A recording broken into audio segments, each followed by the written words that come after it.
मूर्ख शिष्य और मूर्ख पुत्र।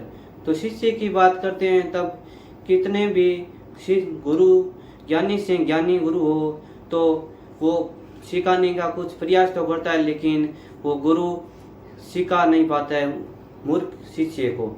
ये बात ऐसी है कि गुरु प्रयास तो बहुत ज़्यादा करते हैं, लेकिन शिष्य सीख नहीं पाते कि मूर्ख होने के कारण वो सीखा नहीं जाते। तो लोग वो गुरु को कहता है कि आपने कुछ किया ही नहीं, कुछ सिखाया ही नहीं, तो इसलिए गुरु की छवि खराब हो जाती है। तो आज की युवा साथियों से निवेदन है कि इस वीडियो को शेयर तो करना ही है और आप पढ़ाई पर बहुत बहुत ध्यान दें।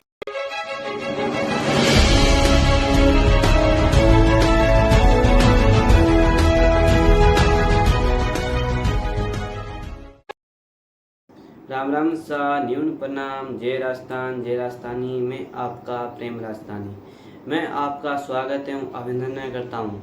आप मेरे साथ ऐसे बने रहना। आज गुरु पूर्णिमा है, तो आपको सबसे पहले तो गुरु पूर्णिमा की हार्दिक शुभकामनाएं बधाई हो। आप ये त्यौहार गुरु और चेले के बीच में बहुत तेजी से और बहुत उत्सव से मनाया जाता है। तो मैं एक छोटी सी कविता लेकर आया हूँ, आपको कहानी कह सकते हैं, उसको मैं सुना रहा हूँ। आप थोड़ी सी ध्यान देकर सुनना। आप मेरे बहुत प्रिय दर्शक हैं, आप थोड़े से दिनों में बहुत सदस्य जुड़े, मैं आपको तहे दिल से धन्यवाद देता हूँ। तो मैं एक कविता सुनाने जा रहा हूँ, जो कि एक शिष्य था और गुरुजी बहुत दिनों बाद मिले। वो गुरुकुल में पढ़ता था, फिर वो अपनी अलग पढ़ाई करने लग गया था और गुरुजी अपने को गुरुकुल में अलग पढ़ा रहे थे। तो फिर ऐसे ही चलते चलते एक दिन गुरुजी उसके घर पर आए। तो शिष्य ने बहुत बढ़िया एवं स्वागत है अभिनंदन किया गुरुजी का और एकदम बढ़िया सेवा स्वागत किया। फिर गुरुजी का कि मैं चलता हूँ शिष्य। तो शिष्य रो पड़ा और चरणों में गिरा। तो गुरु ने कहा, ये सब क्यों कर रहे हो आप? शिष्य बोला कि आप मेरे भगवान हो और आप मुझे बहुत दिनों बाद मिले और अब आप इतनी जल्दी जा रहे हो, ये मेरे को उचित नहीं है। आप तो गुरुजी ने कहा कि सुन शिष्य, मैं तो जा रहा हूँ, लेकिन मैं आपको कुछ ऐसी बात बता के जा रहा हूँ कि आप जीवन में उतारोगे तो आप सुखी रहने से आपको कोई नहीं रोक सकता और मैं तो जाना ही होगा। और ऐसा शिष्य किसी को मिलता है, आप जैसा शिष्य। तो शिष्य ने बोला कि सुनिए गुरुजी, मैं आपकी बात सुन रहा हूँ। तो गुरुजी ने कहा कि पहली बात तो यह है कि आप उस व्यक्ति के संग मत करिए जो भगवान को, ईश्वर को दोषी बताता है कि हमारा भगवान हमारा भाग्य ऐसा लिख दिया, हमारा ऐसा लिख दिया, हमारे दुख भी दुख है, हम क्या करें, हमारा क्या होगा, हम तो भगवान से हम बहुत परेशान हैं। उससे आप दूर रहना, क्योंकि उससे के साथ रहे तो आप कोई नेगेटिव वो सोचेंगे, वो प्रभाव आप पर पड़ेगा और आप ये तो भगवान को कुछ नहीं है।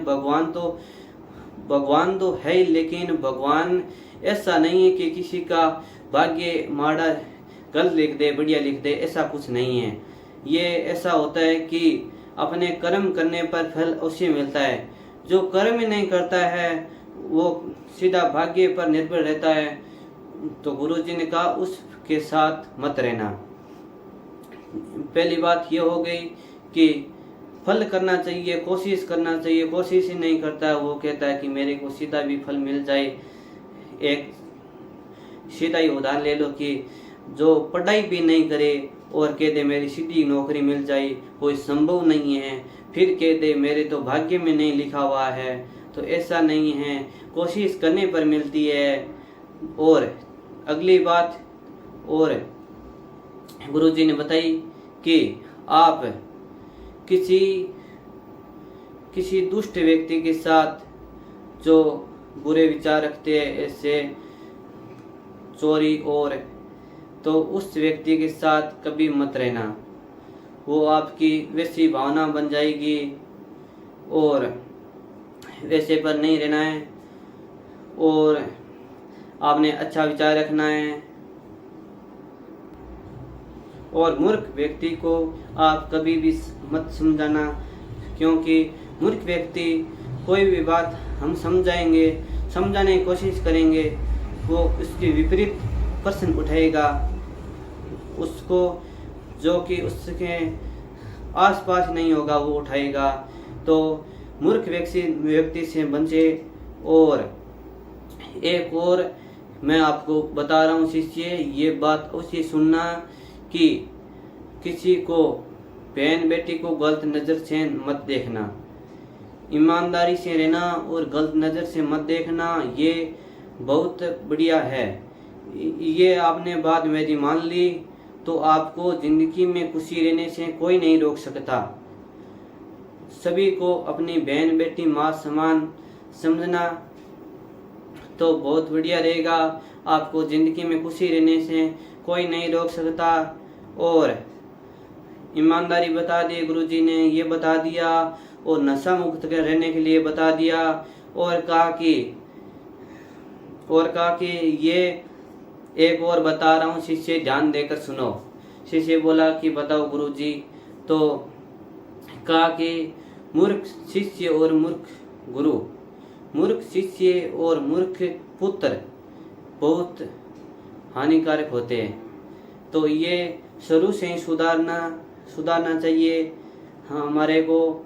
जो कि पुत्र होते हैं, जो हमारे को जन्म से उसके अच्छा गुण गालना चाहिए, आदर्श गुण गालना चाहिए। और शिष्य को स्कूल जाते हैं शुरू से ही अच्छी पढ़ाई करानी चाहिए, गुरुजी को ध्यान रखना चाहिए, वैसे गुरुजी ने बताया। और गुरुजी का अब मैं 4 बात बता दी और अब मैं चलता हूँ। आप ये ज़िंदगी में 4 बात उतार लोगे तो आपको ज़िंदगी में खुशी रहने से कोई भी नहीं रोक सकता, ये मैं दावे के साथ कह सकता हूँ। और मेरे को ये कहानी बहुत बढ़िया लगी तो मैंने आपके साथ रखी। और आपको ये कैसी लगी आप कमेंट करके अवश्य बताना। और आप मेरे को बहुत बढ़िया सपोर्ट कर रहे हो। थोड़े से दिनों में, कम दिनों में ज़्यादा सदस्य जुड़े और भी इसी प्रकार से जुड़ते रहना। मैं समय मिलते हुए वीडियो आपके सामने लाता रहूँगा और भी कुछ ऐसे लाता रहूँगा। और जैसे कि आज गुरु पूर्णिमा है तो गुरु पूर्णिमा नाम कैसे पड़ा कोई बता दो। कि जन्म से पहली माँ तो गुरु माँ ही होती है, तो गुरु पूर्णिमा पुण्य है इसलिए पुण्य और गुरु पूर्णिमा ये पहली माँ, पहली गुरु हमारी माँ ही होती है। उससे आगे और गुरु बढ़ते जाते हैं। इसी तरह पहला हमारा गुरु माँ ही होती है। तो आज के वीडियो में इतना ही। आप मेरे को अच्छे सपोर्ट कर रहे हो, आपको धन्यवाद। ऐसे वीडियो आगे शेयर करते रहना। और आपको वीडियो अच्छा लगा है तो एक बार अपने दोस्तों के साथ शेयर जरूर करना। आपका बहुत बहुत धन्यवाद, तहे दिल से धन्यवाद। और मिलें अगले वीडियो में। जैसे कि बहुत बहुत धन्यवाद आपको तहे दिल से। आप ऐसे ही बने रहना। और वीडियो कैसा लगा ये कमेंट करके अवश्य बताना। कोई भी गलती हुई है तो मैं अगले वीडियो में सुधार करूँगा, बहुत ज़रूर करूँगा। और धन्यवाद आपको बहुत बहुत।